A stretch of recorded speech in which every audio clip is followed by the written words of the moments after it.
अस्सलाम वालेकुम व्यूअर्स, आप देख रहे हैं हमारी खुशखबरी सीरीज़ और मैं हूं अब्दुर्रहमान। आज हम डिस्कस करेंगे दो खुशखबरियाँ। पहली खुशखबरी तो हमारे ओवरसीज़ पाकिस्तानियों के लिए है कि जिनकी बिलाखिर हुकूमत पाकिस्तान ने सुन ली है और उनके लिए 2-3 अच्छे इनिशिएटिव शुरू करने जा रही है। जिनमें से एक ही है कि वो अपने बच्चों को, अपने रिश्तेदारों को इंस्टॉलमेंट में बैंक से गाड़ी लेके दे सकेंगे और उसकी जो किस्त है वो वहीं से अदा कर सकेंगे। उसके अलावा उनके लिए अदालतें बनानी जा रही हैं हुकूमत लाहौर के अंदर और पूरे पंजाब में, उसको डिस्कस करेंगे।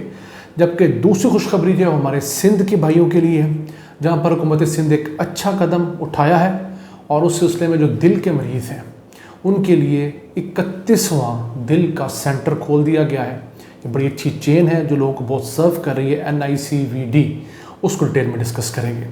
तो आइए चलते हैं पहले ओवरसीज़ पाकिस्तानी की जानिब, चूँकि वो हमारे दिल के भी बहुत करीब हैं, वो पाकिस्तान के बहुत दिल रखते हैं।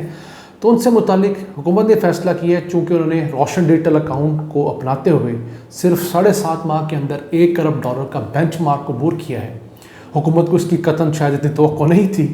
तो अब हुकूमत ने ऐलान किया है कि इसी खुशी में उनको 2 सहूलियात दी जाएंगी। पहली तो वो खालिस्तान उनके लिए वो है कि वो किसी भी मुल्क में रहते हुए पाकिस्तान के अंदर पाकिस्तानी बैंक के ज़रिए अपनी फैमिलीज़ को इंस्टॉलमेंट पे गाड़ियाँ फाइनेंस करके दे सकेंगे। यानी बैंक्स को अलाउ कर दिया जाएगा कि ओवरसीज़ पाकिस्तानियों को भी गाड़ियाँ दे सकें। कार फाइनेंसिंग शुरू हो जाएगी, वो बहुत अच्छा है और उनके लिए आसान है कि वो दुनिया के किसी भी मुल्क में बैठे हुए अपनी किस्त माहाना अदा कर सकते हैं। इसका हुकूमत को भी फ़ायदा होगा। हुकूमत अपना फ़ायदा पहले देखती है, वो ये कि उनको जो पैसे आएंगे वो डॉलर टर्म्स में आ जाएंगे। यानी कि पहले तो लोग वैसे पैसे खर्च करने के लिए भेजते थे, अब अपनी एक साथ देने के लिए भी डॉलर में पैसे भेजेंगे। चले, दोनों का फ़ायदा सही।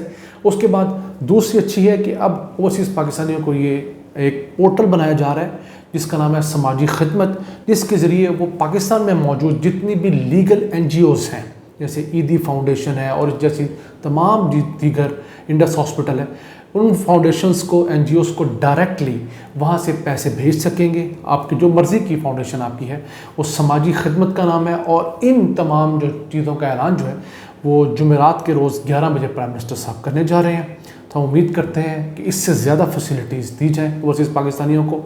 और इसी के साथ साथ पंजाब के अंदर एक अच्छा इनिशिएटिव लिया गया है। उसका पहले ऐलान गवर्नर पंजाब ने किया था, फिर CM पंजाब ने अब ऑर्डर्स ये किए हैं कि एक ऑर्डिनेंस का मुसव्वदा तैयार करा के फ़ौरन उनको भेजा जाए, ताकि जो पंजाब की हद तक ओवरसीज़ पाकिस्तानियों के लिए जो छोटी अदालतें हैं उनका आगाज़ किया जा सके और इसको ऑर्डिनेंस के ज़रिए नाफिज कर दिया जाएगा। और इन द मीन टाइम, चूँकि ऑर्डिनेंस का टाइम 3 + 3 माह 6 माह होता है, इस दौरान में इनके लिए बाकायदा तौर पर कानून साजी के ज़रिए अदालतें शुरू कर दी जाएंगी। उन अदालतों का फ़ायदा ये होगा कि आप दुनिया भर में कहीं भी बैठे हुए E-फाइलिंग के ज़रिए अपना केस फाइल कर सकेंगे अदालत में। फिर आपको सिर्फ एक दफ़ा जाकर किसी भी एम्बेसी में या किसी कॉन्सुलेट में अपनी शनाख्त करवानी पड़ेगी, जी जो मैं वही शख्स और मैंने अपनी मर्ज़ी से केस फाइल किया। उसके बाद आपको ये इख्तियार दे दिया जाएगा कि आप वीडियो लिंक के ज़रिए अपनी समाअत में शामिल हो सकें, अपने बयानात रिकॉर्ड करा सकें और तमाम काम वीडियो लिंक के ज़रिए होगा। वैसे हाई कोर्ट की सतह पर कुछ हद तक ओवरसीज़ पाकिस्तानियों को यह सहूलत दी जा रही है। तो इसी के साथ साथ जो लाहौर हाई कोर्ट है, इस्लामाबाद हाई कोर्ट है, उनके अंदर स्पेशल बेंचेस जो हैं वो बना दिए गए ओवरसीज़ पाकिस्तानियों के लिए। तो ये ओवरसीज़ पाकिस्तानियों के लिए एक बहुत बड़ा रिलीफ है। इसी के साथ साथ 2 मसाइल ओवरसीज़ पाकिस्तानियों को आ रहे हैं, हम चाहते हैं हुकूमत तक पहुँचे। पहला मसला तो ये है कि जो ओवरसीज़ पाकिस्तानी रोशन डिजिटल अकाउंट खुलवाते हैं उनके अंदर ये ऐसी ऑप्शन कोई नहीं मौजूद कि खुदा न खास्ता उनकी वफ़ात की सूरत में वो पैसे कौन क्लेम करेगा। वो एक बहुत बड़ा मसला बन जाएगा। आम बैंक्स में यही होता है कि आप नेक्स्ट ऑफ किन, जब आप अकाउंट खुलवाते हैं उसी वक्त कि आपकी फौतगी की सूरत में पैसे किसको दिए जाएंगे, आप उसका शनाख्ती कार्ड नंबर, उनका नाम और उनका मोबाइल नंबर दे देते हैं। तो हुकूमत को चाहिए कि ये चीज़ ऐड करवाए फौरी तौर पर, और जिन्होंने अकाउंट खुलवा लिए हैं उनको भी ऐड करने का मौका दे, ताकि लोगों को एक मज़ीद इस सिस्टम के ऊपर एतबार आए।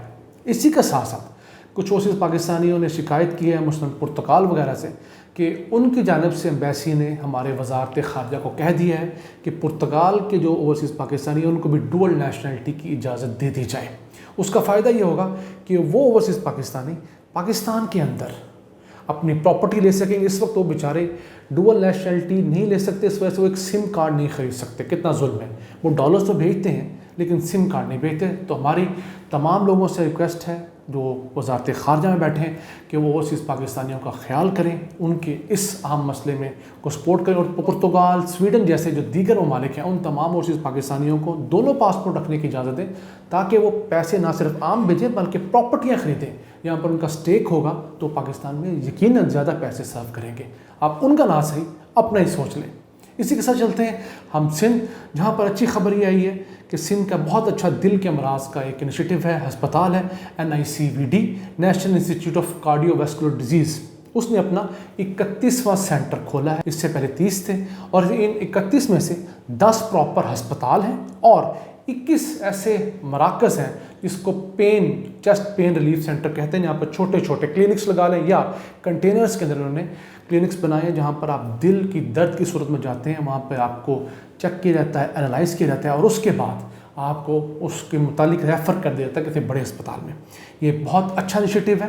اب پاکستان میں ایک چیز کی کمی یہ ہو رہی ہے کہ ہم لوگ جو علاج تو کر رہے ہیں لیکن سب سے پہلے اس کی پریونٹیو میئر نہیں کرتے کہ وہ بیماری ہوتی کیوں ہے، اس کی طرف ہمارا فکر نہیں ہے، سوچ نہیں ہے۔ جیسے کیوبا جیسا ملک جو ہے، جو نسبتاً غریب ملک ہے، لیکن اس کا ہیلتھ سسٹم امریکہ سے بہتر تصور کیا جاتا ہے، کیونکہ وہ ہر چیز جو ہے پریونشن کی طرف جاتے ہیں۔ وہ کہتے ہیں ملیریا ہے تو ملیریا ہوتا کیوں ہے، ملیریا اگر ماسکیٹو سے ہوتا ہے، مچھر سے، تو اس ماسکیٹو کو ختم کر دیا جائے۔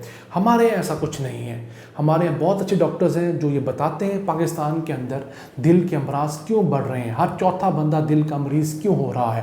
اس کی وجہ یہی ہے کہ سب سے بڑی وجہ ہمارا کھانا غلط ہے، ہمارا جو ایڈیبل آئل ہے وہ گندی کوالٹی کا، ہم امپورٹڈ $4 ارب لگا کے ایڈیبل آئل خوردنی تیل امپورٹ کرتے ہیں اور گھٹیا کوالٹی کا امپورٹ کرتے ہیں، اس کے اوپر کوئی خاص چیک اینڈ بیلنس نہیں ہے۔ پھر ہم مرغن غذائیں بہت کھاتے ہیں، تری والی غذائیں کھاتے ہیں۔ پھر ایک چیز کا ہمارے دوست ڈاکٹر جاوید سبزواری صاحب بار بار ذکر کرتے ہیں، ان کا بہت انفارمیٹیو یوٹیوب چینل بھی ہے، پاکستان میڈیکل ٹیلی ویژن کے نام سے، آپ اسکرین پر دیکھ رہے ہوں گے، ان کا لنک بھی ڈسکرپشن میں ڈالا ہے۔ وہ بہت ساری اچھی آپ کو طریقے بتاتے ہیں کہ جن والدین کے اندر کسی ایک کے اندر دل کا مرض ہے تو ان کے بچوں میں دل کے امراض ہونے کی شرح بہت زیادہ ہوتی ہے، ان کو کیئر کرنی چاہیے۔ پھر آپ دل کا مرض ہونے سے کیسے روک سکتے ہیں، اپنی زندگی میں کیا تبدیلیاں لا سکتے ہیں، اور چھوٹی چھوٹی باتیں، مثلاً ادرک، لہسن، سبز مرچ اور فریش کا استعمال کس طرح دل کی بند شریانوں کو کھول سکتا ہے، اس میں امپرومنٹ لا سکتا ہے۔ تو اس طرح کی چیزیں، اس طرح کے ڈاکٹر جاوید سبزواری جیسے لوگ جو ہیں آپ کو یوٹیوب پہ فری نسخے بتا رہے ہیں، آپ کو ویسے بتا رہے ہیں، تو حکومت کو چاہیے کہ ان لوگوں سے مدد لے کر ایک پریونشن کا طریقہ پورے ملک میں لاگو کریں، تاکہ لوگ کم بیمار پڑیں اور ان کو ہسپتال کم جانا پڑے۔ اسی طرح جیسے کووڈ کے دور میں آپ یہی کر رہے ہیں کہ لاک ڈاؤن لگا کے لوگوں کو بیمار ہی نہیں ہونے دے رہے، لیکن باقی بیماریوں میں آپ نے کھلی چھوٹ دی ہوئی ہے، گندا پانی ویسے ہی ہے، گندا تیل ویسے ہی ہے، گندی آب و ہوا ویسے ہی ہے۔ تو ہم جب تک پریونشن نہیں کریں گے ہم کیور ممکن بنا نہیں سکتے۔ ہماری حیثیت اتنی ہی ہے، امریکہ جیسا ملک بھی اگر رو رہا ہے تو اسی وجہ سے کہ لوڈ اتنا پڑ جاتا ہے سسٹم کے اوپر، اس کو آپ کنٹرول نہیں کر سکتے۔ کہ ڈینگی ہم نے ختم کیا بہت حد تک، اس کی وجہ یہ ہے کہ ہم نے مچھروں کو تلف کیا ہے۔ پولیو اگر ہم نے ختم کیا ہے تو کس طرح کیا ہے کہ پولیو کی ویکسینز دے کر، ملٹیپل ویکسین دے کر ہم اس کے اندر 98-99% تک کمی لے آئے ہیں، اور لاہور کے اندر تو گزشتہ 5 ماہ کے دوران الحمدللہ کوئی پولیو کا ایک کیس بھی سامنے نہیں آیا۔ تو اس طرح اگر آپ پریونشن کی طرف جائیں گے، لوگوں کو ہیلپ کریں گے، تو یقیناً پاکستان ایک صحت مند ملک بن سکتا ہے۔ اور آخر میں آپ کو NICVD کے متعلق ایک اور خوشخبری سنائیں سندھ کے لوگوں کے لیے کہ حکومت نے یہ اعلان کیا ہے کہ وہ جو Karachi institute of heart disease جو ہے 170 بیڈز کا ہاسپٹل KMC کی زیر نگرانی تھا، اس کی پرفارمنس کو خاص اچھی نہیں تھی، اس 170 بیڈ کا ہاسپٹل کو بھی NICVD کے زیر اثر کرنے کے لیے، زیر نگرانی کرنے کے لیے اسمبلی موو کر دی گئی ہے۔ آئندہ چند دنوں میں یہ بھی 170 بیڈز کا فعال ہاسپٹل ہوگا، جو سندھ کے ہمارے بھائیوں کے لیے اور اس کے ساتھ بلوچستان کے بھائیوں کے لیے بھی بہت سارے مسائل آسان کرے گا۔ یہ تو تھی سندھ میں اچھی ڈیولپمنٹس جو صحت کے میدان میں ہو رہی ہیں۔ آئندہ چند دنوں میں انشاءاللہ ہم آپ کو بلوچستان کے اندر صحت کے میدان میں کیا اچھی ڈیولپمنٹس ہو رہے ہیں، KP کے اندر، گلگت بلتستان کے اندر اور آزاد کشمیر سمیت پنجاب کا وزٹ ضرور کروائیں گے۔ انہیں الفاظ کے ساتھ اپنے میزبان عبد الرحمن کو اجازت دیجیے اور اللہ سے دعا گو رہیے کہ وہ پاکستان پر اپنی رحمتیں اور برکتیں نازل فرماتا رہے۔ اللہ نے کے بعد